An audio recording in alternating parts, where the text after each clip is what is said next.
Amen. Hallelujah. God is good. And all the time. Hallelujah.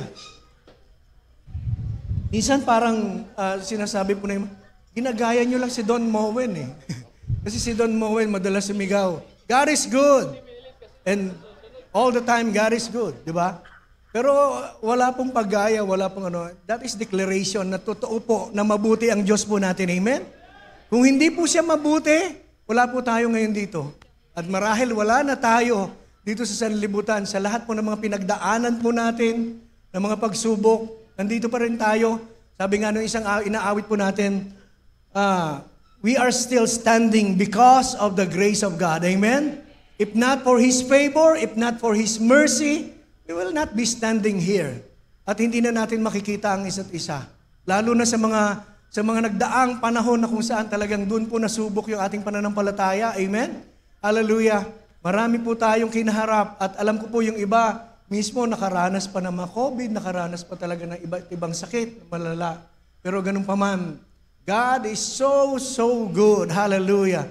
Na kung saan tapat siya sa kanyang pangako na hindi niya tayo iiwan, hindi niya tayo pababayaan. At siya po yung ating dakilang manggagamot na sa pagkakataon na tayo po ay nangangailangan ng kagalingan, hindi lamang po sa physical, kundi sa lahat ng area ng buhay po natin, ay lagi pong handa at available po ang Diyos na tayo po lagi ay katugunin yung ating po mga pangangailangan.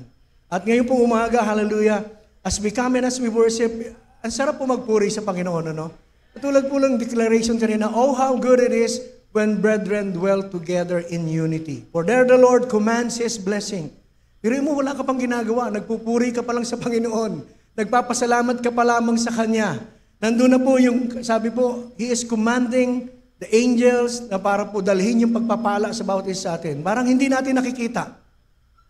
Pastor, wala naman kami nakikita ang pagpapala. Hindi po natin nakikita lagi pagkilos ng Panginoon. Amen? Sapagkat ang kapangyarihan ng Diyos, hindi naman talaga nakikita ng ating pong naked eye, ng mata po natin. Pero ganun pa man, nararanasan po ng bawat isa. Amen? Sa bawat araw, paggising natin, meron pa tayong hininga, no? At tayo po humihinga pa. At andun po na, paggising bawat umaga, sabi ko po, every gising is a blessing. No, ngayon, nasikat po yung praise na yun. Every gising is a blessing. Totoo naman po. No? At hindi nga lang po yung paggising eh. Sabi nga yung inaawit po natin, mga paborito nating awit. Kanina po, mga ano yung kanta eh, no? Hindi ko lang po alam kung talagang sinasabi po sa akin na, Pastor, matanda ka na. Kasi noon po, yun yung mga kabataan pa kami na inaawit po noon. Yun yung mga most requested song.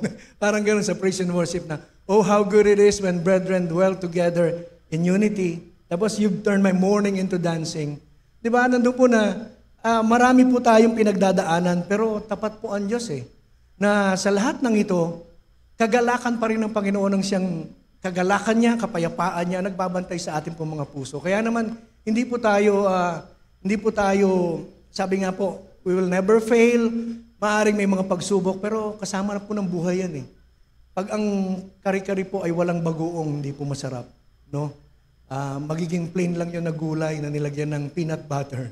Pag iwawalayin mo na lang para pero yung bang kapag may bagoong, ang sarap po niya, di ba? So, spice of life na may kasama po yung mga pagsubok. So ngayon po umaga, hindi po natin din makakasama sila Bishop Willie, sapagkat nandun po sila sa Oriental Mindoro. So ngayon, kahapon po ay nagdiwang po ang The Life Giver Church Don Pedro Mansalay ng 9th anniversary. So ikasyam. Palakpakan po natin ng Panginoon sa katapatan ng Panginoon. Parang kailan lang. Pero meron po sariling church po doon through the kindness ng Rabino family. At nandun po na yung mga makikita po natin iba po talaga sa probinsya. Talaga, masarap po doon sa kanila at marapit sila sa dagat. Pero sabi nga, yung uri ng pamumuhay, nahahanapin natin dito sa Manila, hindi po ganun doon. Siyempre, sila po ay nagtatrabaho din sa bayan, yung iba naman nasa Maynila. Pero yung mga attendees po natin ay may mga mangyan po na bumababa. At yung pagkakilala natin sa mga mangyan, di ba, yung mga katutubo, parang pag binigyan mo ng pagkain, ba, sunggab agad o kung anong blessing ang ano mo. No. Sila po, niyayaya pa po namin, parang, lalo na kapag yung parang ang tingin nila, binibigay mo sa kanila ng parang, yung para just to please them. Hindi po, may pride din po sila. May pride na rin mo na, hindi, ayaw nila ng ganun, yung parang itinuturing sila na parang kulang sila sa pagkain na kailangan. No. Pero mo, bumababa nga po sila sa bundok, may kanya-kanya silang baon. Tapos pagpabalik naman, bigyan mo lang sila ng biskwit, okay na yun. Pakainin doon ng simpleng pagkain lang po, ganun sila. Pero yung sincerity po sa pagdalo, mabibilang mo. May mga ilan na parang dumadalo, di ba? Just to seek the blessing. Parang hindi po yung talagang totoo. Pero mas marami po yung galing po, pero mo magpapagod ka na bababa para lamang dumalo sa gawain. So marami po tayong mga kapatid na mga yan po doon. At yun po, kaya congratulations po, Pastor Jim, Kabagay, kay Ate Mercy, sa kanilang dalawa pong mag-asawa, at sa buong leadership po ng TLGC, Don Pedro Mansalay. So, binabati po namin kayo at ang buong mga kapatiran po dito ay nagpapaabot ng congratulations, ng pagbati, ng pagtatagumpay sa bawat isa. At ganun din, pagkatapos po nila kahapon doon, kanina yon malamang madaling araw. Kung hindi sila pumunta po ng gabi sa Victoria naman, sa kanila Pastor Alex Galsim, kanina madaling araw po siya biyahe. Tapos ngayon po itong 9 o'clock siguro, kasabay po natin yan. May service po sila, and after po nun ay graduation po ng Bible School. Kasi si Pastor Alex po ay nag-put up ng Bible School, pinagpaalam ko po kay Bishop. Hindi naman po talagang yung katulad ng Bible School sa seminary, pero practical theology po tinuturo. At alam ko yung tinuro po nila yung parang halo po yung Christianity 101 at Establish 101, parang ganun po. Para sa mga leaders na kasi yung mga tinuturo po nila Pastor Alex. So yun po, kaya marami din po ang gagraduate. Kaya nandun po kasama si Pastor Citas bilang din ng Word of Grace, nandun po sila. So mamayang mga 3:00, babalik sila sa Calapan. Ganun lagi naman eh. Ewan ko lang kung ngayon magbabago. Diba? Kailangan bago mag 5:00, nakakuha ka na ng ticket pabalik na Maynila. Pero 2 hours pinakamatagal po na pagtawid mula Batangas to Calapan o Calapan to Batangas. 2 hours lang, kaya masarap po yung biyahe. Pero ang mahalaga po doon ay nakapag-minister po sila Bishop, doon po sa ating mga kapatiran doon. At malaki pong encouragement kapag tayo po pumupunta doon. Mararamdaman niyo po yung pangangailangan po nila ng magtuturo, yung magme-mentor sa kanila, yung magpapalakas, sapagkat hindi din po ganun kadali. Parang maring mas madali po silang yung bang mapanghina ng mga dumarating na pagsubok kasi para bang limited lang yung mga resources, ganun po. So pag nandun po tayo, napupunta tayo doon, yung encouragement na yung presensya mo lang talaga mararamdaman mo na tuwang-tuwa po sila at parang ayaw ka nang pauwiin. Pero hindi naman pwede. No? So praise God, kaya nandun po sila. And ano pa po ba ang wala na pong, mamaya na lang po yung mga announcement sa mga susunod na pagkatapos po ng service po natin. So, bago matapos. So, ngayon pong umaga, welcome to the Life Giver Church where New Life begins sa ating pong mga kapatid na naka-tune in po sa ating pong FB live streaming. Salamat po. Maraming salamat. Pinapaabot po ng pamunuan ng The Life Giver Church sa pangunguna po ni Bishop Willie. Maraming salamat po sa inyo pong patuloy na pagbubukas ng inyong tahanan para po makapasok ang mensahe po ng grasya ng Panginoon sa bawat tahanan. At marami pong nanonood. At actually, sa mga activities po natin in the near future, nandun po na marami nang nagtatanong. Katulad po sa Grace Conference, may mga nagko-comment doon sana, pwede bang umaten? Kilala po natin, hindi taga-life giver po yun, yung mga nagtatanong. So, may sinasagot po natin na pwede, bukas naman sa lahat Kaya kung interesadong makinig at dumalo sa conference ay, yun po, ngayon pa lang excited na po sila, yung mga taga-ibang church. At alam ko po, excited din po tayo dito. Amen? So, welcome po lahat yun sa March 30. So, praise God. At sa mga kapatid po natin sa abroad, nagpapasalamat po tayo sa iba't ibang panig ng mundo. Naroon po sila, patuloy na nakikibahagi sa atin sa pamamagitan ng panalangin, pakikisama din po sa ating pong streaming, nandun po na walang sawa. Lalo na po yung mga kapatid po ni Bishop doon po sa Amerika. So sa Australia, so sa Lanes family, nagpapasalamat po tayo na nandun po na kasama pa yung pag-send ng stars. No, kasi alam niyo po, may naiipon si Pastor Noel doon sa mga stars na sinesend po ng bawat isa sa atin. Kahit na sabihin na natin 5 na stars, o maganda kung marami, di ba? Naiipon po yun. Although sentimo lang po yun kada isang star. Pero naiipon at mayroon pong sinasabi si Pastor Noel na bibilin silang gamit sa multimedia. So ganun din po, nagpapasalamat po tayo. So magandang umaga po sa ating lahat. Bishop, magandang umaga po kay Pastor Citas, kay Ate Ann, sa mga kasama po ninyo dyan. Sasabihin ko pa si Pastor Noel at si Ate Baby, sila po magkakasama. So praise God. Hallelujah. So ang pagbati po mula sa ating mga kapatiran po dito, patungo po sa inyo dyan. Maraming salamat sa Panginoon. At sa mga kapatid po natin, sa mga pastors na narito po ngayon, si Pastor Bernard, Pastor Hill, of course, na hindi po nakasama, no? Hindi ko nabanggit yung pangalan niya kanina doon sa Mindoro. Ngayon niyo lang narinig na nandito si Pastor Hill kasi wala po siyang makapalit. Kaya naghahanap po siya ng kapalit doon po sa i-mentor po niya, matuturuan sa Kasi kung sinong gusto mag-involve sa audio, medyo may tengak po kayo patungkol sa pag-mixing ng sound. Nandiyan po si Pastor Hill. At isang qualification, Pastor Hill, yung pinaka nag-stand out, dapat? Pogi. Kasi, yung kasama niya doon, nanalo ng Mr. Tin Taytay. Si Coco Martin Sabino. Hindi po. So, nakakatulong naman po ni Pastor Hill. Kaya lang, ngayon, dahil nanalo po siya, marami pong guesting, di ba? Sa town nila. Kaya ganun. Iba talaga. Kaya po ako umalis dyan sa showbiz. Praise God. Nakakasira ng paglilingkod. Pagbigyan nyo na po ako. Sabi nga doon sa Facebook, padaan lang po. Praise God. Hallelujah. So, I know that we are all ready to hear the words from the Lord. Amen? Hallelujah.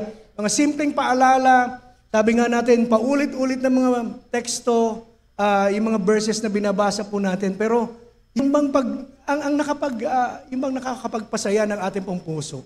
Sa tuwing tayo magsasama-sama, maaring banggitin yung very familiar passage po sa atin. Pero kapag itinuturo na, o hindi man natin marinig doon sa nagtuturo, meron pong revelation tayo na ibinibigay ng Holy Spirit sa atin, specifically sa puso po natin, at tayo yung kinakausap.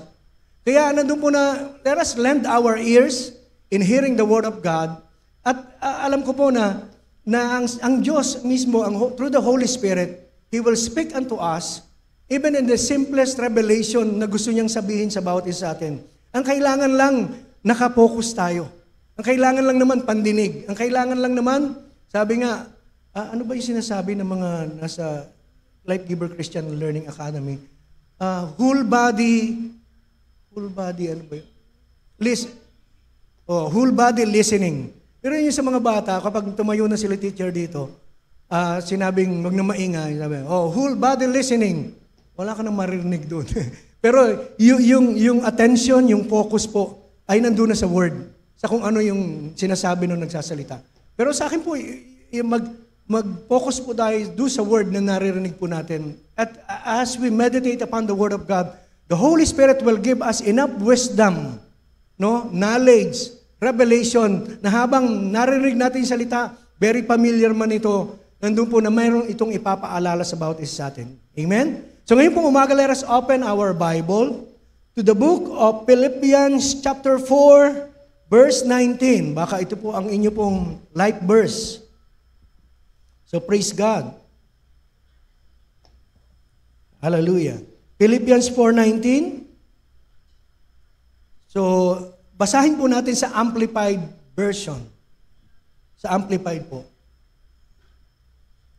Sabi po, and my God will liberally supply, fill until full, your every need according to His riches in glory in Christ Jesus. Sabi po, and my God will liberally supply, fill until full, your every need according to His riches in glory in Christ Jesus. So purihin po ang Panginoon sa pagkabasa ng kanyang salita. Dito po, ito po ay sulat ni Pablo para po sa mga taga-Pilipos. And Hallelujah. Ang irony po nito, siya yung sumusulat mula sa kulungan. So from prison cell, nandun po siya sumusulat para encourage yung mga nandun sa labas na nakakalaya ng mga taga-Pilipos. So pwede pala tayong maging encouragement kahit na dumadaan tayo sa mga matitinding pagsubok. Amen? Pwede pa lang yung mga pinagdadaanan natin ay maging testimony ng kabutihan ng Diyos upang maging daan ng kalakasan ng iba. Kasi ito po si Pablo eh. Ang historical context po nito, sinasabi pong, and my God will meet all your needs according to the riches of His glory in Christ Jesus. So ito po ay part ng letter na sinulat ni Apostle Paul to the church in Philippi. And sabi po, Paul was writing to the Philippian church while he was imprisoned in Rome. Despite his difficult circumstances, Paul was encouraging the Philippians to trust in God's provision and to have faith that God would meet all their needs. Hallelujah. Biruin mo nakakulong. Tanong ko po, kapag nakakulong ka ba, marami ka bang provisions na natatanggap? Hindi po. Maraming provisions na nadideprive ka. Wala kang natatanggap ng mga biyaya. Siguro ang pinakabiyaya mo na lang, katulad halimbawa kung ikaw ay nakakulong, yung dalaw na lang ng iyong mga mahal sa buhay. At siguro yung pagkakataon na madalaw kanila at mabigyan kanila ng mensahe, mapaalalahanan, at maipadama yung pag-ibig sa pamagitan ng pagdalaw nga at yung pagbibigay, pagkain lang, di ba? Pag sa mga presuhan ngayon, ganun. Pero si Pablo, he was in his difficult situation na walang provision, pero nakakulong doon sa 4 na sulok ng kanyang selda.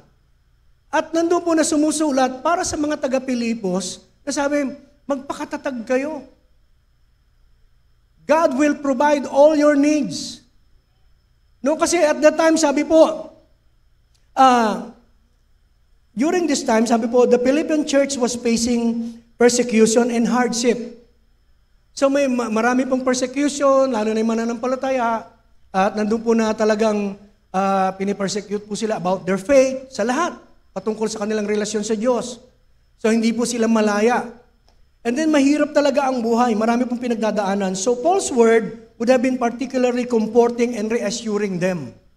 Talaga ang purpose at ang goal ni Pablo ay to i-comfort, yung bang bigyan sila ng kaaliwan, ng kalakasan at sabihin sa kanila, mga kapatid, ako nga nandito eh. But still I am praising and I am worshiping God. And I am still serving Him. Doon sa pinaka-best na alam niyang gamitin, yun lamang po yung pagsulat, yung pag-encourage. So hindi po natin kailangan na maging tumayo po dito, hindi natin kailangan maging full-time minister, hindi natin kailangan may posisyon sa church para po tayo sabihin na nagme-ministry. Si Pablo po, even na nandun siya sa loob ng kulungan, nagme-minister pa rin siya. Sa pamamagitan lamang ng pag-encourage, doon sa mga taong malaya nga kung titignan. Sapagkat, di ba, pwede nilang gawin ang lahat.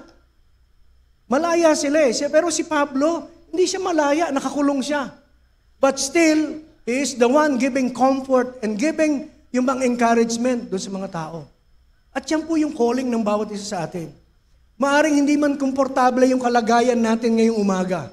Maaring hindi man kasing komportable ng mga taong nandun sa sanlibutan.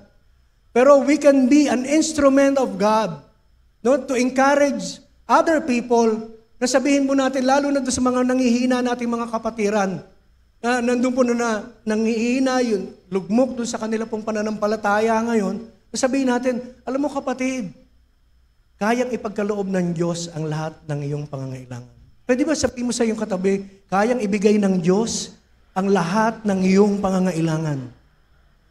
Amen? So the title of our message is God's Grace and Provision. God's Grace and Provision. Yung kagandahang loob ng Diyos at yung pagsusupply niya ng lahat ng ating pangangailangan. Hallelujah. Hindi ko ma-imagine kung gaano ka yung espiritu ni Pablo, ganun siya katatag. No, sa kabila ng maraming hindi magagandang pangyayari sa kanya, kung tayo lang, siguro we will give up. No? Parang ang hirap doon, nakakulong ka.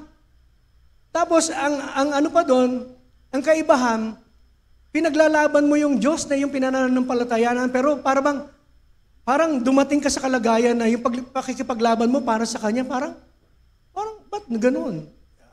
Ikaw na Lord ang pinaglalaban ko, nakulong pa ako. Nakaka-relate ba tayo doon? Na minsan sa paggawa natin ng mabuti, sa pagsunod natin sa kalooban natin sa Panginoon, minsan nararanasan po natin yung bang kabaliktaran yung dumarating sa atin eh. Di ba, instead na pag gumawa ka ng mabuti, dapat yung balik agad, di ba, inaasahan natin. Ine-expect natin, human as we are. No, ine-expect natin, yung bang laging, pag gumawa ka ng mabuti, dapat may balik. Kasi literal nating inaangkin na sinasabi, kapag meron kang ginawa para sa Panginoon, mabuti, ibabalik niya sa'yo. Siksik, liglig na umapaw. Pag nagbibigay ba kayo lagi ng inyong tithes at inyong offering, ganun ba lagi? Siksik, liglig na umapaw? Agad-agad? Minsan parang, kung kailan ka nagbigay, ang diablo, i-oppose niya yung gagawin, papanghinain niya eh. At dadayain ka ng kaaway.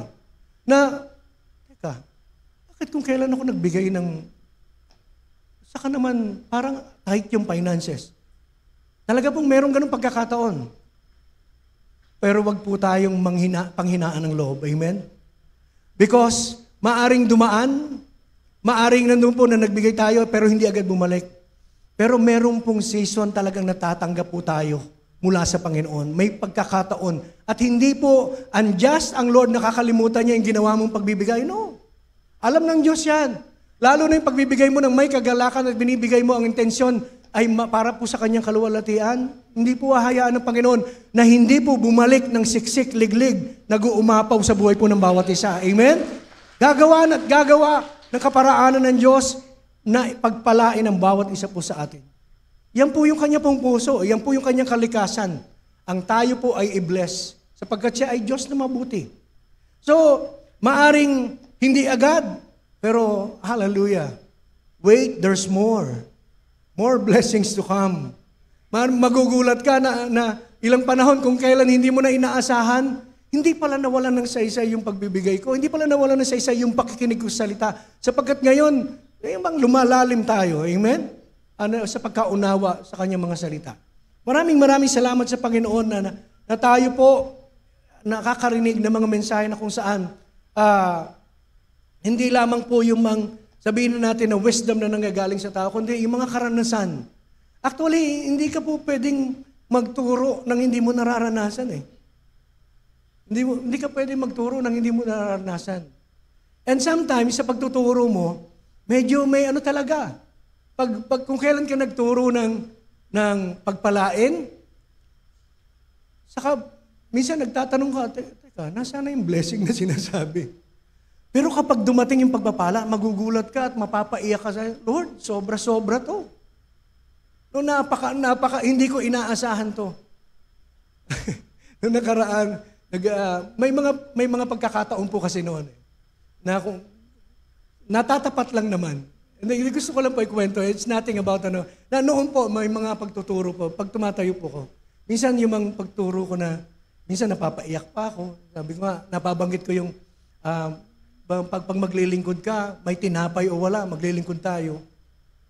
Minsan, pagkatapos mo ng service, yung lahat po ng nalikom na tithes and offering, tama lamang po sa pambayad ng expenses ng church. Diba? Yung mga ganon. Tapos, noon po yun. Noon po, ganon minsan may mga dumarating po ganon. Siyempre, bumibili din po ng bigas si Bishop at bawat pastor. Noon po mga pagkakataon na gano'n eh. Sabi ko, kung kailan, Bishop, nagturo ako ng nabanggit ko yung may tinapay o wala, talagang parang yatang nangyari ah. Ano ba yun?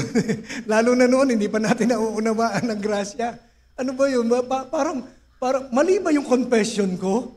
Na, di ba, parang, pero alam niyo po, at the end of the day, even I myself mismo makakapag-testify, na kahit na sabi ko, and at that time, parang nawala. Pero yung mga sumusunod na buhos ng biyaya, napakasagana at yung bang papalakpak ang iyong puso, ang iyong kamay, at tataas sabi mo, Lord, praise God, hallelujah. Kaya pala, meron ka palang surprise para sa amin, para sa ministry. Meron ka palang surprise sa bawat lingkod mo.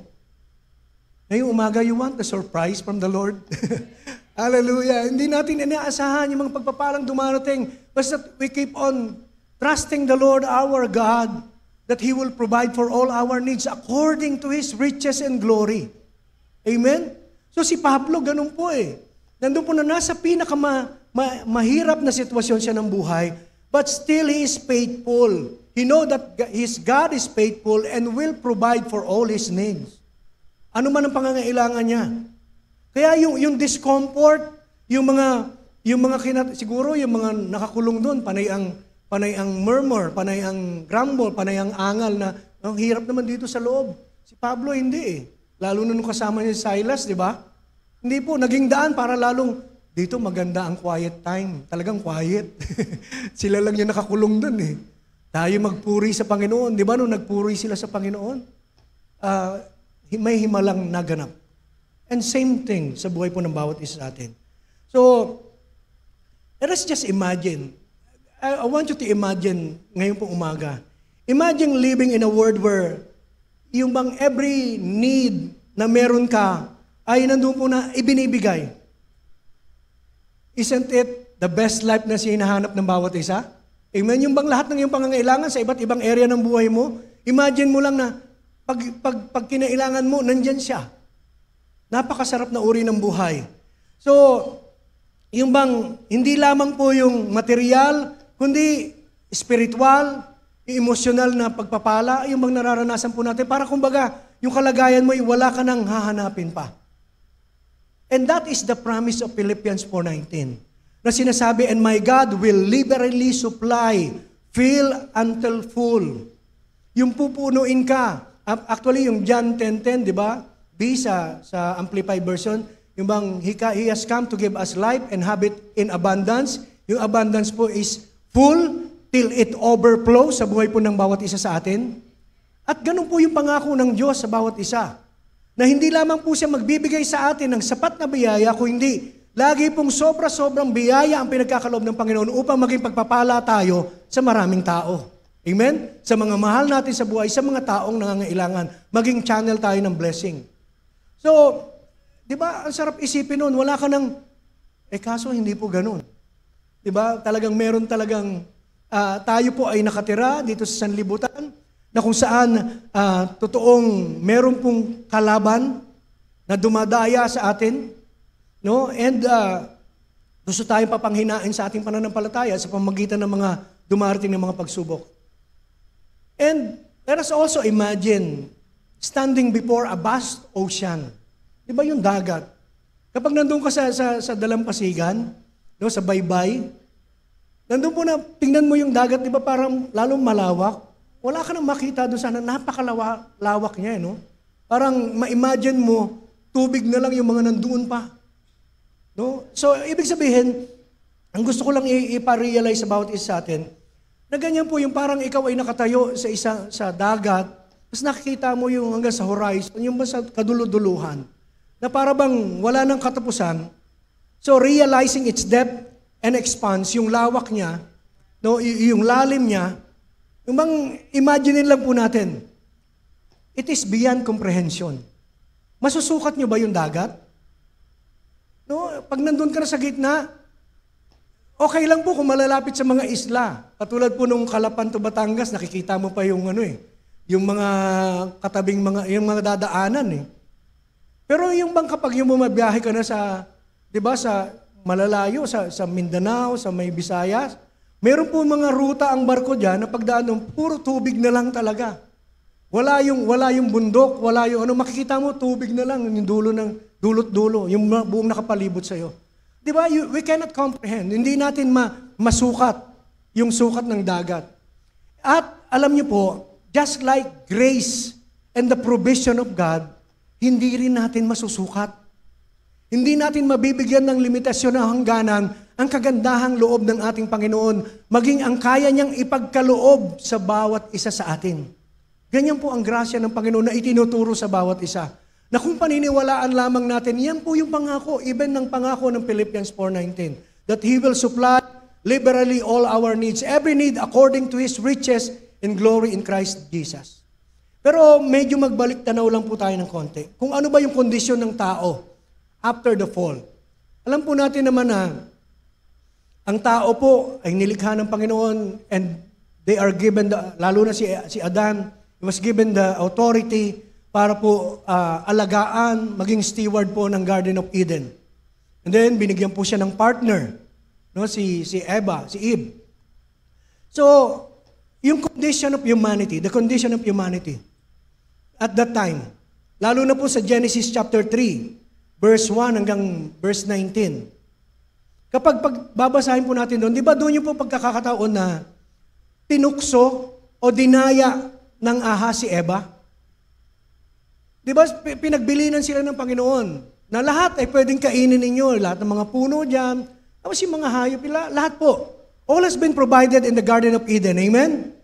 Yun po yung tunay na larawan ng perpektong kagandahang loob ng Diyos, yung grasya niya, yung nag-uumapaw na pag-ibig niya, yung pong larawan ng Garden ng Eden.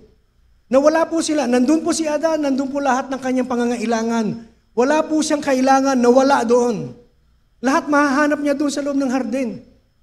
Pero ganun pa man, nakapasok po ang kaaway at dinaya po si Eva. At sabi nga po, di ba, si Adan nandun din naman. Pero hindi niya naipagtanggol. Actually, sabi ng iba, ninakaw daw, inagaw ni Satanas yung authority kay Adan. Actually po, hindi po inagaw eh. Binigay ni Adan eh. No, nadaya sila eh. Ganyan po ang ginagawa lang ng kaaway sa atin. Dinadaya lang tayo. Every word that we have received, iti-twist ng kaaway. Pag sinabi niyang, you are greatly blessed, sasabihin sa'yo ng kaaway, bless ka, tingnan mo nga yung buhay mo. Oo nga, hindi naman pala ako mayaman. Wala naman akong sariling bahay, nangungupahan lang ako. Yung bang, he will make you think na hindi tama yung pangako sa'yo. Ano pang promises ng Lord? I have come to give you life and have it in abundance. Diba, ang kaaway, bubulong sa'yo, lalapit. Pag may problema ka na, sasabihin sa'yo, yan ba yung abundant life? Nagkakagulo yung buong membro ng pamilya mo. Tapos, yung finances nyo, ganyan. Nagkukulang kayo. Di ba? Ang kaaway, ganyan. Idadayain lang tayo. Na iti-twist niya yung katotohanan. Na nangyari po. And when nandun po na nagkaroon na ng fall, ibig sabihin, nakapasok ng kasalanan, yung condition of humanity is fallen and in need. Talagang nangangailangan sila. Sapagkat nandun po na yung lahat ng provision na para kumbaga na forfeit eh.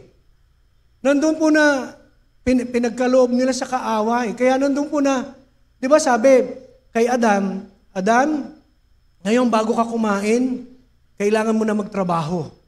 Kailangan mo na magtanim. Di ba kayo ba kumakain nang hindi kayo nagtatrabaho?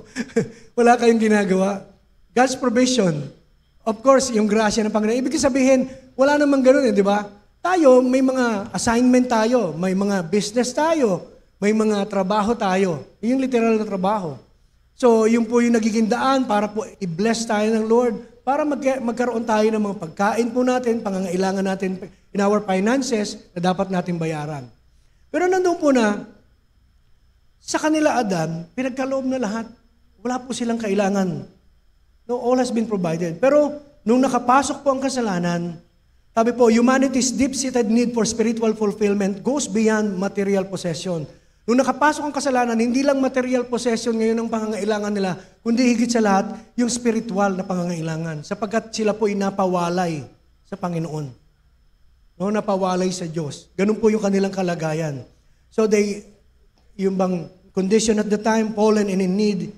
And that's why, yung Philippians 4:19 assures us that God's provision encompasses our spiritual needs, pointing to a deeper satisfaction in Christ. Kaya nga, yung Philippians 4:19, paalala sa atin, at tinuturo nito sa atin na ang provision ng Lord laging nakapalibot sa atin. Alam niyo po ang kaibahan, sila noon yung ating mga unang mga gulang, nandoon na po na lahat sa kanila, pinagkaloob na eh. Pero nagkasala pa rin siya at napawalay sa Panginoon. Tayo naman na nasa grasya na, nandun po na Ngayon, dahil sa tapos na ginawa ng Panginoon sa Kristo sa krus ng Kalbaryo, nakapalibot naman sa atin ngayon ang pagpapala. Pero marami pa rin hindi naniniwala na ginawa ng lahat ng Panginoon, binayaran na lahat para tamasahin po natin yung mga pagpapala pong yun sa buhay po ng bawat isa. You just need to claim it, believe that it will manifest in your life, and it will manifest. Hindi po maaaring hindi agad-agad, conforme po yan sa pangangailangan po natin because God knows yung perfect time para po natin tanggapin yung bawat biyaya na ninanais po natin. Pero ang katotohanan, nandyan na po sa atin yung pagpuprovide ng Panginoon. Kaya gustong ipaalala sa atin na ganito man ang nangyari sa kanya po, sa ating po mga unang magulang. Yung humanity's fallen state, naging daan. Nandun po na para maging mahirap para sa atin. Para maunawaan yung magnitude, yung kalakihan, kalawakan, kalaliman nung grasya ng Panginoon. Hanggang ngayon pa marami. Naniniwala pa rin na dapat, bago tayo pagpalain, kailangan yung bang magsipag ka. Sipag at tiyaga. Yung bang pagurin mo yung sarili mo sa pagtatrabaho para ma-accumulate mo yung wealth na inaalok ng mundo. Ganyan po ang prinsipyo sa di ba? Sa sanlibutan. Kailangan, meron pong rat race na nagaganap. Meron pong pabilisan ng takbuhan. Ang tao ngayon, very busy, doing things na inaakala nilang makakapagpabuti, makakapagpataas ng antas ng kanilang pamumuhay. Wala pong problema po doon. But not at the expense of our relationship with the Lord. Yun lamang po naman laging pinapaalala Gawin mo lahat, mag-business ka, magtrabaho ka. Kahapon po, meron po akong pinag-pray at dinedicate po na business na isang kapatid doon po sa Rizal. Nagkakwentuhan kami, sabi niya, Pastor, kilala mo naman ako Kasi po siya, aircraft technician po siya, o parang senior na po siya aircraft na technician, o mechanic, parang ganon. Pero yung mekaniko sa aeroplano, pag hindi sila yung nakikita natin na yung madungis na parang mukha silang mga piloto. yung mga ganun yung mga mekaniko doon. Sabi ko, ba't napunta ka dyan ang magiging business niya ngayon na i-open, yung pong mga pang-interior design, yung pampaganda ng mga bahay. Tapos yung mga ilaw, mga chandelier, tapos nagtataka ako with his personality na sabi ko, hindi naman siya ganun na bang maano sa business noon, nung kayong kabataan. Kasi dati po, nandito siya sa Pilipinas nagtatrabaho, ay nasa, Lufthansa. Ngayon po ay nasa Qatar Airways. Sabi ko nga noon, magkano isweldo mo doon sa Siguro, 10, sabi ko na doble, na triple na. Ay, hindi po, Pastor, sabi niya. 10 ulit po. Hindi naman po nagyayabang, 10 ulit. Naging totoo lang naman siya. Sabi niya, ganun kalaki yung kanila. Pero sabi ko, wala sa personality niya napapasok, isang aircraft mechanic o technician, papasok sa isang business na parang interior designing ang dating at parang sa mga construction na. Pero sabi niya, hindi ko po alam kung bakit po merong joy sa aking pong puso na gawin yung mga bagay na yun at parang bang may wisdom na kapag may ginagawang project sila, na alam niya na kung saan, ano ilalagay dito, saan ilalagay yung ganitong kitchen yun. Sabi ko, hindi ko pwedeng questionin. Gift ng Panginoon sa iyo yan No, hindi ko na kailangan pa magtanong naman. Sabi ko, gawin mo. Kung yan ang nilalagay sa iyo ng Panginoon, I know that God will lead you at kung saan ka man dalhin ang negosyong to, alam ko na, galing sa Panginoon. Kasi pareha sila mag-asawa, may kagalakan sa puso. So nandun po na, minsan marami pa rin, hindi pa rin maunawaan yung grasya ng Panginoon na it's not about yung bang doings. Hindi po ito yung ginagawa natin, hindi po ito yung galing natin. Hindi po ito dahil sa madiskarte tayo sa buhay kaya tayo pinagpapala. No? It is all because by the grace of God. Dinadala niya tayo dun sa mga tamang tao, binibigyan niya tayo ng tamang kaisipan, mindset sa buhay na magsikap, lahat ng desires po natin galing sa Panginoon. At kapag yung merong sinabi sa iyong Panginoon na gawin mo, and then you have that peace in your heart, and you have joy at nagkukonfirma sa kanyang mga salita at doon sa mga taong nakapaligid sa iyo, nagiging witness sila na kinukumpirma na, sige, go on. Gawin po natin. And we will be blessed. So, nandun po na, it's not about, yung bang, kailangan natin unti-unti maunawaan ng lahat ng ito. So, the Paul restricts restrict our ability to fully rely on God's provision. Dahil nakapasok ang kasalanan, imbis na sana, ini-enjoy na lang nila ang hardin, nandun po na nawala po yung mga provisions. But then, sabi po, sa atin ang paalala is, we are to fully rely on God's provision. At that time, nandun po na-restrict po si Adam and Eve doon sa pagbibigay ng Panginoon ng mga pagpapala. Kasi kailangan na nilang paghirapan lahat ng gagawin nila. Kailangan na nilang kumilos, no? Para po sila po ay kumain, para sila po ay mabuhay. Kailangan nilang mag-survive na. So, and doon po na-restrict po sila ng God's provision. And emphasizing, ngayon po, ang ine-emphasize doon, sa ganung kalagayan nila, they are fallen and in need, kailangan nila ng isang tagapagligtas. No, sa kanilang kalagayan na gano'n, na nangangailangan, at nandun po na sila po ay namumuhay sa kasalanan, kailangan nila ng isang Savior. And then, alam naman po natin yung mga sumusunod na mga pangyayari. Hanggang sa dumating po yung John 3:16, For God so loved the world that He gave His only begotten Son, that whosoever believes in Him shall not perish but have eternal life. At kasama na po yung sa eternal life, hindi lamang pong buhay na walang hanggan, kundi masaganang pamumuhay, best life that the Lord has to offer para po sa bawat isa. So nandun po na, tingnan naman po natin yung nature ng God's provision. Una, binalikan natin the condition of humanity, fallen and in need. Ngayon po, the nature of God's provision, yung kalikasan ng pagkakaloob ng Diyos sa buhay po ng bawat isa. The nature of God's provision is rich, mayaman, masagana, and sufficient. Talagang sapat at higit pa sa sapat yung kayang ipagkaloob ng Panginoon ng provision sa bawat isa. Amen? Naniniwala ba tayo ngayong umaga na anuman yung pinakamalaking pangangailangan mo sa buhay, kayang ipagkaloob ng Panginoon at higit pa yung kaya niyang ibigay sa bawat isa? Amen? Palakpakan po natin ang Panginoon. So we believe you, Lord. We believe your words. So God's provision is described as being according to His riches and glory. No, dinidescribe, inilalarawan yung provision ng Panginoon, sabi po, according to His riches in glory. So ibig sabihin, it is boundless, it is incomprehensible, nandun po na wealth na kayang ibigay sa atin ng Panginoon. Provision na kayang ibigay sa atin ng Panginoon. Sabi po, boundless. Walang boundary. Walang limit. At hindi mo maunawaan. May mga pagkakataon ba na dumadating sa isip ninyo pag tumanggap kayo ng biyaya?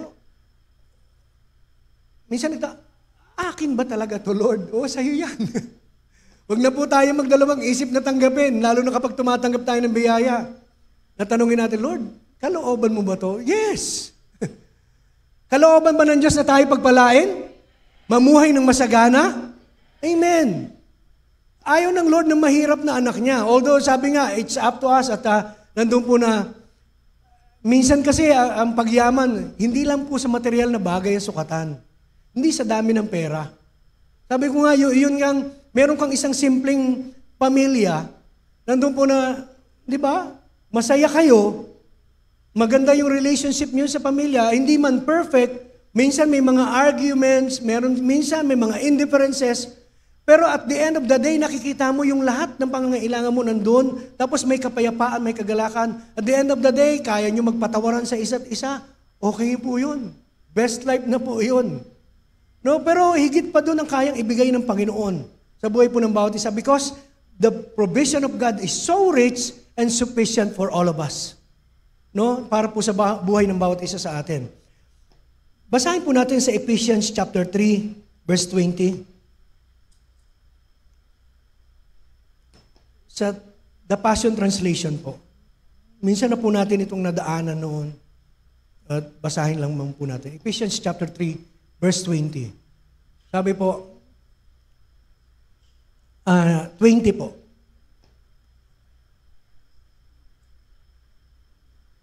Sabi po, never doubt God's mighty power to work in you and accomplish all this. He will achieve infinitely more than your greatest request. Just meditate upon the Word of God. Sabi po, never doubt God's mighty power. Huwag po natin pag-alinlangan yung kapangyarihan ng Diyos. Sabi po, para kumilos sa buhay po ng bawat isa sa atin at ganapin yung lahat po ng Kanya pong ipinapangako sa bawat isa o yung atin pong iniisip, dinidesire sa atin pong buhay. Sabi po, He will achieve infinitely more than your greatest request. What is your sabi po, greatest request this morning? Hallelujah. Your greatest request. Parang sinasabi ng Lord, ilapag mo. Parang ganun. May ano kasi sa tawag dito sa Facebook, nakakatuwa din magbasa na minsan hindi rin nakakatuwa. Yung pag may mga ano doon, yung mga millennials, yung mga kabataan na yan, yung ilapag mo yung bunso mong kapatid na ibig sabihin, ipopost mo doon yung bunso mong kapatid na pagmamalak. So, dito ngayong umaga, ano man yung greatest request na meron po tayo? Parang as if, parang bang, Pastor, imposible po yung hinihingi ko eh. Hallelujah. Doon magaling ang Diyos sa mga imposibleng bagay na ninanais natin. Amen? Kaya imposible man sa atin, ngayong umaga, posible po sa Diyos. Amen? Hallelujah.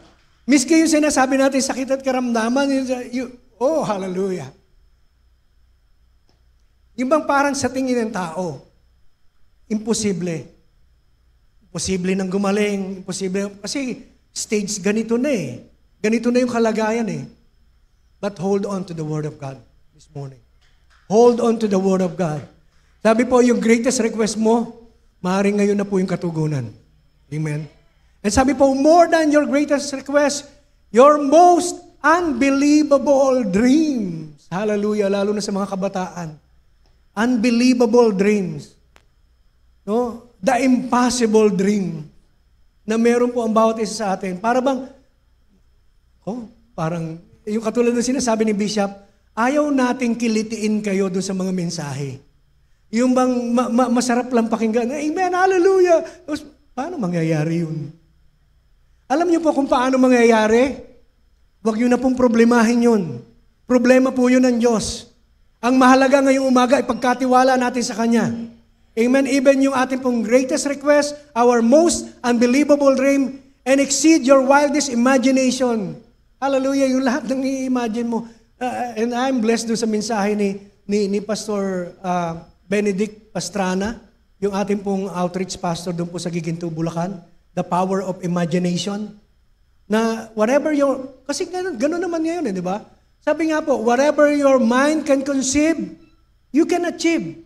Ngayon, inisip ng tao, di ba, na kaya nang pumunta sa buwan. Ano po nangyari? Nakapunta sa buwan. Amen, gusto niyo ba pumunta ng buwan? Hindi po kayo makakapunta. Hindi mo kayo astronaut at wala tayong means para pumunta doon. Pero ibig sabihin, yung iba, yung para po sa atin, yung personal natin pangangailangan, sabi po, even our unbelievable dreams. Sabi po, and exceed your wildest imagination. He will outdo them all, for His miraculous power constantly energizes you. Yung bang kapangyarihan ng Diyos nagpapalakas sa bawat isa sa atin? Nagbibigay ng energy sa bawat isa? Amen? Kailangan po natin yan. Bawat pagising natin sa umaga, hindi po natin alam kung ano ang dala ng araw na ito. May mga magandang bagay. Pero minsan may mga nakalulusot. At yung bang natatalisod tayo dahil sa mga pangyayari sa buhay, ganyan talaga ang buhay eh. Hindi natin alam kasi. Kung alam lang natin, di sana naiwasan natin. Di sana kaya lang, wala ka ng paggagamitan ng pananampalataya mo. No, kasi yung pananampalataya, kahit na hindi mo nakikita ang kinabukasan, you are still believing na, Lord, meron pong mabuting hatid ang bawat araw para sa akin. Amen? Bawat araw, meron akong tatanggap ako ng biyaya mo na hindi ko man inaasahan. Magugulat na lang ako, Lord, at mapapawaw na lang ako, no, sa lahat ng mga ginagawa mo sa akin. Hallelujah. So, His miraculous power constantly energizes us. So, this provision is not just about material things. And it's not just about physical needs, but includes yung pong grasya ng Panginoon, yung kapayapaan niya, yung redemption na tinanggap po natin. No, yung pagliligtas na ginawa ng Panginoon. At lahat ng ito, yung grace, yung peace, yung redemption, and even yung mga material blessings na inaasahan po natin, it only comes through a relationship with Jesus. Yung mga kamangha-manghang bagay na inaasahan mo, darating lang yan sa pamamagitan ng iyong relasyon sa Kanya. Kung wala kang relasyon, buhay na relasyon sa Diyos, at hindi mo kayang panampalatayan yung Kanyang tapos na ginawa sa krus ng Kalbaryo, sad to say, hindi mararanasan. Kaya maraming tao Di ba, ang mga tao sa sanlibutan, yung ibang reliyon, di ba, umaasa sila ng pagtanggap ng biyaya sa Diyos na kapayapaan. Pero alam nyo naman na ang hinihingi natin lagi, yung blessings. Ang mga tao sa sanlibutan, hinihingi nila pagpapala. At kaya napoprostrate sila na kapag hindi dumating, nandun po na, sabi, parang hindi totoo yung Diyos. Parang hindi siya tumutupad sa kanyang mga pangako. Pero tayo na nakakilala sa Kanya, tayo na mayroong buhay na relasyon sa Panginoon, alam po natin ang prinsipyo ng Diyos. Amen?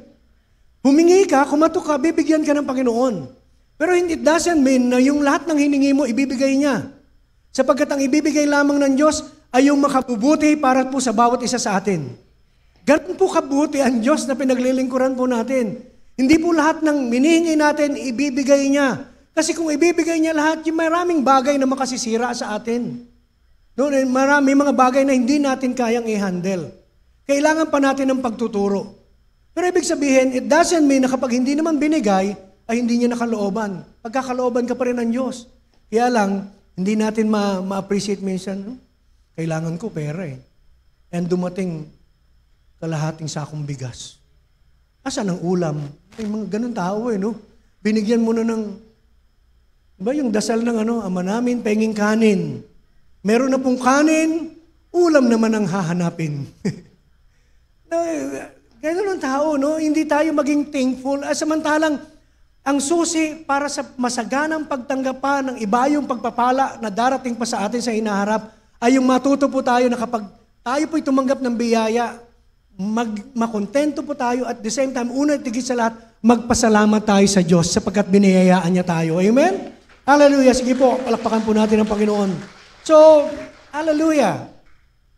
Lahat ng mga pangangailangan po natin, lahat ng ating pong inaasahan, success in life, victory, no, yung winning the battles na hinaharap po natin sa bawat araw, it boils down na upang tayo po ay maranasan yung pagtatagumpay, it only comes through a relationship with Jesus. So dito po, sa Philippians 4:19, at sa Ephesians 3:20, it highlights the depth of grace available para po sa bawat isa sa atin. Ganyan kalalim. Para kang tumayo sa harap ng dagat na hindi mo, sa gitna ka ng laot na hindi mo na makita yung, ganyan po. Yung nakapaikot na mga biyaya sa atin, na bigla-bigla na lamang dumarating sa atin. Meron tayong mga pinapanalangin, yes. Pero nandun po na, may mga pagpapala na higit pa. Minsan, ang pinagpe-pray mo lang sa ganitong area ng buhay mo, pero ang Lord hindi lang naman kikilos sa isang area ng buhay natin Pinagpe-pray mo lang na ilang area, finances lang, no. Hindi lang siya concerned dyan, kundi concerned siya lahat, even in your relationship with your family members. So lahat kinikilusan ng Panginoon. At hindi mo na kailangang ituro sa Kanya kung ano yung gagawin niya para sa atin, sapagkat alam ng Diyos, and His thoughts for all of us is to give us a hope and a future and to bless us with all the blessings that we need. Para naman tayo po ay laging magpasalamat at kapag marami nagpapasalamat, naluluwalhati po siya and at the same time we are used, sabi nga po, as a channel of blessing sa marami namang tao na kapaligid sa atin. So, yun po yung provision ng Lord. So, God's provision is rich and sufficient And God's provision is rooted in His boundless grace. Doon po nagsisimula yan. Sa masaganang biyaya ng Diyos. And it is exemplified by His promise doon sa Philippians 4:19 that He will meet all our needs. Yung pinapakita po doon. Sinasabi po rin. So, Philippians 4:19 emphasizes that God supply is not limited, so boundless po siya, by our, sabi po, not limited by our earthly standards. Kasi standard ng sanlibutan para po sa supply. Yung bang, di ba? Kaya nga may mga tao, pag binigyan mo na, naghahanap pa ng iba eh. Hindi na kontento, hindi na satisfy. Yan naman ang nature talaga ng tao. Pero tayo po, sabi nga, let us counter culture kung ano yung namamayani po sa sanlibutan na kung tayo tatanggap, magpasalamat po tayo. Magpasalamat po tayo. At i-enjoy natin anuman at anuman yung ipagkaloob sa atin. Ako po one thing na siguro na ituro sa akin ng Panginoon. Kasi noon, di ba, dahil sa mahirap yung buhay, yung kinalakihan mong pamilya, parang naghahanap ka ng mga bagay na mahal, may presyo talaga. Kaya kapag binigyan ka ng medyo mahal, may tatak, kung gamit man yan, doon ka pa lang natutuwa. Pero kung ang binigay sa'yo parang local, parang ano, nagbigay pa, local naman. Parang ganun, parang hindi natin ma-appreciate. Pero now, alam niyo po, minsan nga, kahit may nagbibigay sa akin na parang, yung kahit halimbawa, bagay o gamit na, pag binigyan po ako ng damit, ng size na medium, sobrang ano po sa akin yun, fit. Pero I see to it na isang araw isusuot ko po yun at ipakikita ko po doon sa nagbigay sa akin. Yung isang bagay na tinuro sa akin ng Panginoon. O kung maluwag man yan kung ano. Basta at least gagamitin ko once para pag tinanong ako, hindi ako makukonsensya na, oy, pastor, oo, nagamit ko. Maganda ba? Oh, maganda. Hindi naman pagsisinungaling yung pag-appreciate lamang doon sa, kasi iba yung puso na nagbibigay eh. Kapag, alam nyo, ganun din sa Panginoon, alam nyo po, nakangiti at natutuwa ang Diyos na even in the smallest things that we are receiving from Him, kinikilala natin yung grasya niya na kumikilo sa buhay po natin. Tuwang-tuwa po ang Diyos sa pasasalamat ng kanyang mga anak. Amen? When we come into praise and worship, that is our way of thanksgiving unto the Lord, tuwang-tuwa ang Diyos. Doon lamang po sa manner ng pag-awit natin, it's not about our voice, yung tone ng boses natin, ganda ng boses natin. It's all about the heart na meron tayo na nagpapasalamat sa Panginoon. Yan lang po yung susi sa pagsamba. Tunay na pagsamba, puso po ang kailangan dyan. No? Yung attitude ng puso na nagpapasalamat lagi. Kumikilala na siya ang Diyos at siya yung karapat dapat na purihin at sambahin. So, hallelujah. Yung provision ng Panginoon ay is not limited by our earthly standard, but it is measured by His infinite riches and glory. Hindi po masusukat ang yaman, ang biyaya ng Diyos sa buhay po ng bawat isa. And this reflects the grace of God who gives not on the basis of our merit, but on His boundless love. Tayo, kung susukatin tayo at ang magiging basihan ng pagpapalang tatanggapin ng bawat isa, individual sa atin, ay ayon doon sa ating ginawa, dahil sa kung gaano tayo kabait, dahil sa ating attendance sa church, doon sa mga good works natin. Kung yun lang ang susukatin, hindi tayo papasa. Sapagkat walang makapapantay sa standard ng Diyos. Tinimbang tayo, sabi po, pero ngunit, kulang. Kasi wala naman, hindi naman talaga abot eh. Kaya yung tao na pinipilit na bayaran, balikan, Lord, paglilingkuran kita, Lord, ibibigay ko sa yung bang minsan maganda sa pananalita eh. Pero hindi po yun ang kailangan ng Panginoon, yung pagbayad natin sa ginawa niya. Ang kailangan po natin ay ang kininito, tanggapin at tanggapin natin ng may pasasalamat sa ating po mga puso. Yun lang ang ginaano ng Panginoon. Ma-acknowledge mo lang, bigay ko sa iyo yan, anak. Diba? May mga anak po na binibigyan ng mga magulang, hindi ina-acknowledge yung binibigay ng magulang. Samantalang minsan, ang nauuhaw lang ang mga magulang sa bawat ibinibigay ng mga nila sa kanilang mga anak na hinihintay nilang kasunod nun. Salamat po. Simple as that. At kapag sinabi na yung word na yon, parang gusto mo pang dagdagan yung binigay mo. para nang namamagnet ka, para ka nang nagagayo mo na. Pag may narinig kang pasasalamat sa anak mo, yun kasi ang gusto natin, di ba? Yung attitude of gratitude. So even sa Panginoon, ganyan ang gusto ng Diyos, yung attitude of gratitude, na sa bawat pagpapala, maliit man o malaki, regardless kung ano yung tinanggap natin, just say, thank you, Lord. No? Na kinikilala ko po yung kabutihan mo sa akin. Yung pagkakaloob mo sa akin. So,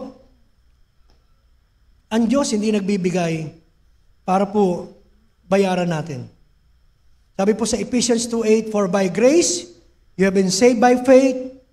Nothing you could ever earn this salvation, for it was the love gift from God that brought us to Christ. So Ephesians 2:8 po sa The Passion Translation, sabi po, for by grace, you have been saved by faith. Nothing you did could ever earn this salvation, for it was the love gift from God that brought us to Christ.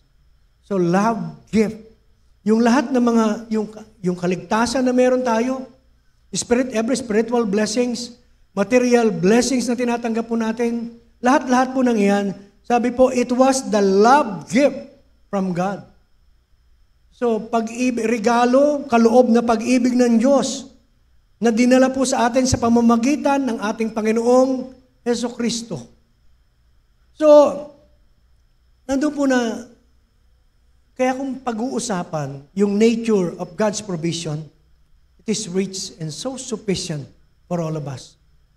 Kaya ngayong umaga, huwag tayong malimitahan sa pag-iisip na ito lang yung pangangailangan ko. Ewan ko kung kaya bigay ni Lord, pero huwag tayong magdadalawang isip. No? Sapagkat nung una pa lang ipinakita na eh. Pinakita na sa atin. Yung kalagayan ng tao, they are fallen and in need. Tayo po, bawat isa sa atin, niligtas po tayo ng Panginoon, pinagpadamahan tayo ng pag-ibig. Ngayong pinagpapadamahan tayo ng grasya, binayaran tayo sa krus ng Kalbaryo sa pamagitan ng kanyang dugo at ng kanyang pong buhay, hindi pa kaya niya tayo lalong mahalin ngayon? Di ba? So, yun lamang po, pagpapakita na yung kanyang ginawa sa krus ng Kalbaryo ay pagpapakita ng pagmamahal.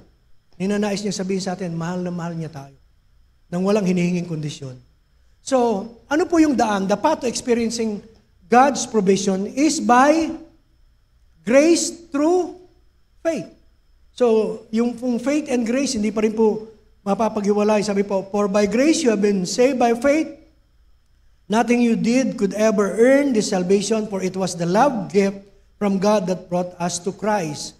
So, ang daan patungo po sa pagpapala ng Panginoon sa atin o pagpuprovide niya, pagsusupply niya sa lahat ng ating pangangailangan sa anumang area ng ating pong buhay, ay ang gagamitin po natin yung pananampalataya. No? Para dumaloy po yung grasya, yung kagandahang loob, yung biyaya ng Panginoon sa buhay po ng bawat isa sa atin, ang kailangan po ay pananampalataya. Understanding and accepting God's grace is paramount to experiencing His full provision. Kaya panampalatayaan po natin yung bawat pangako niya, yung bawat salitang ating naririnig itinuturo sa bawat isa sa atin, malaking bagay po yun. At sabi po, yung pagkaunawa po natin at pagtanggap lamang dun sa mensahe, kapahayagan ng grasya ng Diyos sa atin. Tinuturo po paulit-ulit, the grace of God. Para nga yung iba sabi, lagi lang tayo nakaano sa grace. Lahat ng nangyayari sa atin ngayon, it's all about the grace of God. Kasi kung wala ang grasya ng Diyos, walang kaganapan sa buhay po natin. Lalong-lalo na yung mga inaasahan natin na mabubuting bagay na darating sa atin. Hindi po yan mangyayari kung wala po ang grasya ng Panginoon at kung hindi natin tinatanggap ito sa ating pong mga buhay. So understanding and accepting God's grace is paramount to experiencing His full provision. Let us read sa Ephesians chapter 2, verse 8 and 9 sa The Passion Translation po. Ephesians 2, verse 8 hanggang 9. For it was only through this wonderful grace that we believe in Him. Kahit yung pananampalataya at paniniwala natin No, grasya ng Panginoon yun Kasi kung hindi mo naman tatanggapin ng Diyos Yung inaalok niyang kaligtasan sa atin noon, lalo na't nai-enjoy mo mga bagay na sanlibutan noon. Nung ako na born again, nai-enjoy ko haplit yung mga yung mga nangyayari sa akin sa sanlibutan eh. Kahit na ito po yung mga mali, yung pamumuhay sa kasalanan, mga pagbibisyo. But it was only through His wonderful grace that we believe in Him. Grasya ng Panginoon, biyaya niya, pinagpadama niya tayo ng pag-ibig na kahit na tayo makasalanan, pinadama niya sa atin, mahal kita. Hindi nagbabago yung pag-ibig ko sa'yo. Kahit sinasabi mong ikaw na ay pinakanuknukang makasalanan, pinaka-chief sinner, sabi nga kay Pablo, pero minahal pa rin siya ng Diyos, pinagpadama pa rin yung grasya. So nothing we could ever earn this salvation, for it was the gracious gift from God that brought us to Christ. And sa verse 9, sabi po, so no one will ever be able to boast, for salvation is never a reward. Hindi po ito reward for good works. Hindi ka naligtas dahil meron kang ginawa. Nagpakabait ka. Nagbasa ka ng 5 chapters a day. Perfect yung attendance mo sa church. Lahat ng discipleship training inatinan mo. Hindi po yun ang requirements eh. Sabi po, so no one will ever be able to boast, for salvation is never a reward. Hindi po yan premyo. Kundi yan out of the goodness of God, out of His love, nag-uumapaw. Para po sa bawat isa sa atin, pinagkaloob po yung kaligtasan. At grasya pa rin na tayo po'y nakakilala po sa Kanya. So, wala tayong may pagmamalaki. And experiencing God's provision, sabi po, true grace transforms our perspective and relationship with Him. Alam ko po, yung iba na sa atin nasa transition pa lang. Ngayon pa lang natin nauunawaan yung itinuturong grasya ng Panginoon, kagandahang loob niya. Kahit na medyo matagal-tagal. At wala pong masama po doon. Mahalaga kahit na mabagal yung ating pag-usad. Sabi nga ni Bishop, basta umuusad po tayo. Maganda gumagalaw tayo. Kasi yung stagnant na lang tayo, di ba? Na hindi na tayo lalago. Titigil na lang tayo, no? So, yung bang ma-experience o maranasan, yung pagkakaloob ng Diyos sa lahat ng ating pangangailangan sa pamagitan ng grasya niya, ay nagbabago ng ating pong perspektibo sa buhay, pananaw sa buhay, at yung ating relationship sa Kanya. Ngayon, ang Diyos, di ba dati parang paglalapit ka, lagi kang magmamakaawa. Tapos kailangan para bang laging meron pa rin, kahit sabihin na natin napahak na, yung bang tela, di ba, na nag-uugnay mula sa Holy of Holies at dito sa atin, para bang ang hirap pumasok. But then, nung tayo po nakakilala at naunawaan po natin yung grasya ng Panginoon, mas naging magaan po nga yung ating relationship sa Panginoon. Kasi ang invitation niya, tas now come boldly unto His throne of grace. Dati, bago ka, mag-repent ka muna. Kami po noon, danas po namin kahit nung kabataan pa po kami sa church. Dito sa The Life Giver po mismo. Meron tayong prayer ng Friday overnight. Meron pa po kami sa bawat area. Meron po yung mga adult, meron din po yung mga youth. And every youth, doon po kami si Jason, baby pa noon. Kinatawa kapag pumupunta kami doon, karga-karga ni Nanay Orang yan. Si Nanay Orang, malaking ano po yun sa ministry namin. Kami po naging inaanak pa niya kami sa mga kasal po namin. Doon kami ginagawa sa kanila. Yung pong tulay dyan dati, nandun yung kanila mismo tinamaan na lote. Yung bang pag nagpe-pray kami, laging bago mag-pray, di ba, praise and worship, ang haba na. Kasi hindi nga maramdaman yung presensya ng Lord. Wala pang pagtayo ng balahibo. Kapag hindi ka tinatayuan ng balahibo at hindi ka nangingilabot, wala pa ang presence ng Lord noon. Kailangan mo pang kumanta ng marami at paulit-ulitin yung chorus. Tapos, kapag nanyan na, kailangan, mararamdaman mo yung parang pag nagpe-pray ka, para sabihing anointed, may kakaiba yung umaangat ka doon sa upuan mo. Parang kanina, nagkukwentuhan kami. Kami rin naman nagbobolahan sa sarili namin. Kanina, pero minsan naman talaga may totoong karanasan na gano'n. Na sasabihin ng mga kasama ko, sila Teacher Emmy, sila Ate Doting. Alam mo, kanina habang nagpe-pray tayo, pakiramdam ko, umaangat ako sa hindi ko nakita, sayang. Meron naman yung lumalaki yung ulo ko. Meron naman yung parang puputok yung ugat ko sa, wow, Jesus Christ. Kasama namin na halos pumutok yung ano. Ganun po dati, makapasok lang sa presensya. Samantalang hindi naman pala ganun. Ngayon sa grasya na bago, dahil naunawaan natin na binayaran na ng Panginoong Yesus ang lahat sa pamagitan ng kanyang dugo, we have now an open access and to His grace, nandun po na hindi na tayo nagmamakaawa ngayon. Ngayon, magpe-pray ka lang kung ano yung leading na Holy Spirit. Lord, salamat po sa presensya mo na nararanasan ko ngayon. Ganun lang. At hindi na kailangan magmakaawa ka. Nandun ka na sa presensya. After all, hindi naman iniiwan tayo ng presensya ng Diyos. Kasama naman natin lagi siya. Kaya nga yung pati yung mga awit, tinuturuan tayo na, umaawit tayo ngayon, hindi na yung hinahanap mo ang Diyos, na inihiling mo na kumilos pa siya sa kalagitnaan, o maganda pong i-welcome lang natin siya sa kalagitnaan. Pero yung hinahanap mo yung Holy Spirit, di ba kaya yung ibang church, pag nag-praise and worship, ang haba. Kasi nga, hindi pa raw maranasan yung presence.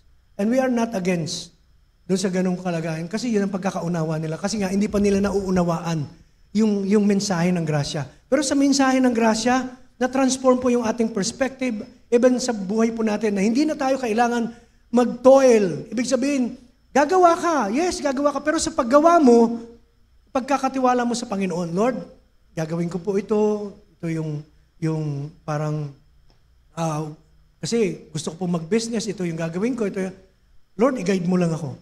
Or at least siya pa rin yung hinihingan mo ng counsel, ng pagpapayo.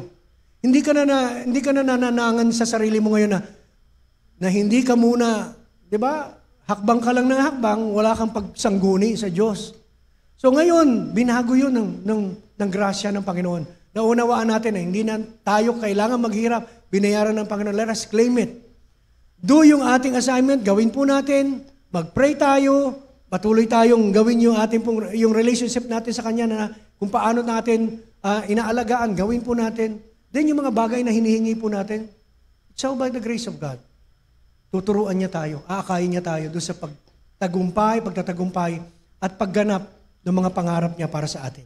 Amen? So yun po yung nagagawa ng grasya. So this transformation leads us to a deeper faith, recognizing that our sufficiency is not on our abilities but in Christ. So ngayon, naunawaan na natin, hindi pala ako. Kung bakit pala ako sumagana ngayon, akala ko kasi dahil sa pagsisikap ko lang eh. Sabihin na natin nagsikap ka, kasama po yun. Kasama po yun. Sabihin na natin, dumiskarte ka. Kaya ako ngayon, masagana yung buhay namin, kasi dumiskarte ko eh. No, at dahil sa ginawa kong ganito. Pero, kung ang iniisip mo, dahil lang sa iyo yun, kaya ka nagtagumpay, nagkakamali po tayo. Sapagkat yung desire, yung talino, at kung paano natin mararating yung pinapangarap natin, lahat po ng yan ay dahil sa tulong at grasya ng ating Panginoon. Walang magaganap sa buhay po natin ngayon na tayo lang ang may gawa. Kasi kung tayo lang may gawa, limitado lang po. May enjoy natin, why not? Pero hindi to the fullest. At kahit na, lalo na kung hindi mo ma-achieve yung pinapangarap mo, hindi mo kaagad ma-achieve, para madi-discourage ka pa eh. Pero ngayon tayo, kahit sabihin natin, meron tayong pinapangarap, pero hindi agad dumating, I will wait upon the Lord. And as I wait upon the Lord, He will renew my strength. Hallelujah. Yan yung kanyang pangako eh. So hindi ako mapapagod, basta magtitiwala pa rin ako kung kailan ibigay, basta alam ko ang kasiguruhan lang, ibibigay yan ng Diyos sa iyo. Amen. Hindi po mababali yung kanyang pangako. Ibibigay yan ng Panginoon sa bawat isa sa atin. So, such a shift in perspective foster a life of gratitude and reliance on God. Kaya lalo tayo ngayon, di ba, nakita mo kung paano kumilos ang biyaya ng Panginoon. So, anong mangyayari? Magpapasalamat ka na lang talaga. Magpapasalamat ka na lang talaga. At patuloy nakikilalanin na siya ang pinagmumula ng lahat. Sa 2 Corinthians chapter 3 verse 5, and matatapos na po tayo. 10 na po. Hallelujah. 2 Corinthians chapter 3 verse 5, sa New Living Translation po. Basahin po natin. New Living Translation. It is not that we think we are qualified to do anything on our own. So ano po, self-explanatory, di ba? Madali pong maunawaan. Sabi po, it is not that we think, hindi po yung iniisip natin, na we are qualified to do anything on our own. Na tayo po ay kwalipikado, meron tayong kakayanan na gawin ang lahat ng ating gustong gawin at maranasan natin yung pagpapala. Sabi po, at maging karapat-dapat tayo doon sa mga bagay na ating tatanggapin. Sabi po, our qualification, kanino po nang gagaling? Our qualification comes from God. So ngayong umaga, kung tinatanong niyo po ako na qualified po kayo sumagana, you are qualified. Sino po nag-qualified sa inyo? Ang Diyos. At dahil sa tapos na ginawa ng Panginoon, tatanggap po ang bawat isa sa atin. Amen? So our qualification comes from God. Hindi yung mabuting gawa mo. Hindi lamang yung diskarte mo. Hindi dahil sa kung ano pa man, dahil sa magaling ka, mataas yung pinag-aralan mo. Ang lahat ng bagay, matatanggap mo dahil ang qualification lamang po ay nanggagaling sa Panginoon, and He made us qualified for all the blessings that we need. Amen? Hallelujah. Sige po, palakpakan natin ang Panginoon. Praise God. So, yan po nagagawa ng grasya. So, ngayon, hindi lang tayo purpose-driven life. Meron. Kundi we have a grace-driven life and a faith-driven life. No? Hindi lamang po purpose-driven life. Kasi kung puro purpose, may purpose ang Diyos sa atin. Pero hindi natin mararating yun without the grace na nagdadrive sa bawat isa sa atin, na nagpapabago ng perspektibo sa ating pong mga pag-iisip. Amen? At ang resulta po noon, personal transformation through God's power. So recognizing our insufficiency invites us to learn into the sufficiency of Christ. Lahat po ng bagay na hinahanap po natin, matatagpuan lamang po natin sa Panginoon. And by embracing the depth of our relationship with Christ, we open ourselves to the boundless provision of God's grace. No, habang tayo po ay niyayakap po natin yung lalim, yung relationship po natin sa Panginoon, sabi po, binubuksan natin ang ating sarili na tumanggap ng nag-uumapaw na pagpapala sa ating pong buhay. And this acknowledgement not only addresses our human limitations, but also paves the way for a transformative journey of faith. Binabago tayo araw-araw ng Panginoon. Lumalalim. Kami po sa men's ministry, sa men's network, sabi nga ni Bishop, parang lahat na pwedeng magpastor eh. Kasi yung perspective sa buhay, yung revelation na natatanggap, parang nagugulat kami na pag binitawan nila yung mga, oh praise God, hallelujah, buhay na buhay sa Kanya. Yung grace. At sabi namin, sana all. Ganun ang kabilis ang pagtanggap. Pero hindi po, wala pong masama. Kung hindi pa tayo nandun, nasa transition po tayo, ano po natin? Basta embrace lang natin yung ating relationship sa Panginoon. And habang tayo po'y buhay yung ating relasyon sa Kanya, magbubunga yan ang magbubunga. And He will reveal Himself unto us sa pamamagitan ng grasya natin pong nauunawaan. Amen? So ngayon pong umaga, I know, anuman ang ating pong mga pangangailangan, we are qualified for all the blessings because Jesus is our qualification. And our qualification comes from God through the life of our Savior, Jesus Christ. At anuman yung kalagayan natin, unbelievable man siya, hindi man, yung mga pangarap natin, sabi ng Panginoon ng salita niya, kaya niyang gawin ito sa atin. According to His riches and glory. Not according to human standards, not according to the standard of this world. So praise God.